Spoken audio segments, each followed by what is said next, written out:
Hey guys, welcome to the second part of our small little enabled 3D series, and today in this video we're going to have a look at the 5 best tool holders for your workshop and maybe some of the more unexpected designs.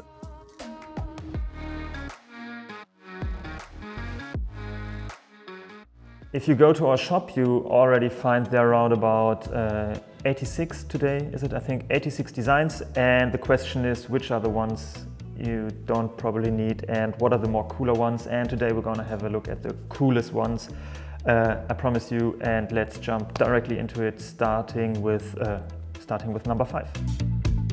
So one of the big questions if you are into forestry products and if you have a lot of wedges lying around, one option is to just throw them into the corner, but it doesn't look very nice.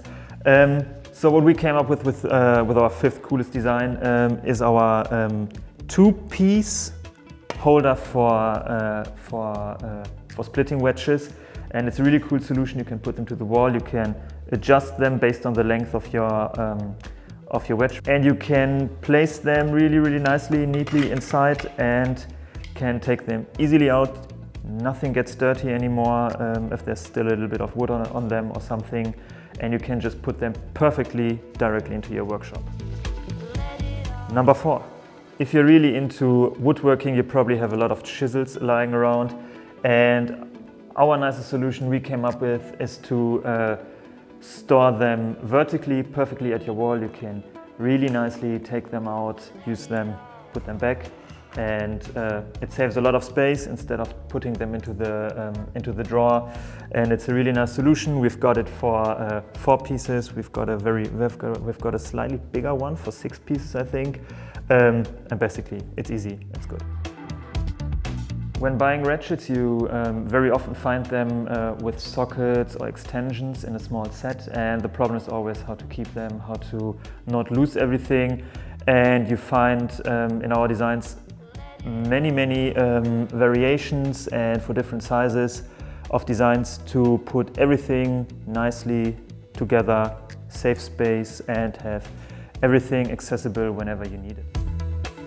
Number 2 is probably the world's first dispensing system for cutting discs. You just place your finger underneath, take it out, and you're ready to go. And number 1 is not for your hamster's basketball game, no. It is the first, it's probably also the world's first storage system for leg pullers, because normally it's always very complicated to place them, to store them, because they have a very weird sizing and weird shape. And this is absolutely our favorite design. It has been developed by our community developers, and it was an idea from one of them, and basically you don't find it anywhere else. So check it out on Thingiverse, download it. Don't forget to like and subscribe, and check out one of our additional videos. If you don't think that this is our number 1, and if you have any other designs you really like and you want to get the discussion going, put it either into the comments in our YouTube video, or check out our closed group. I don't know if it's really closed, but join our group on Thingiverse and get the discussion going there. It's all about workshop organization and tool storage.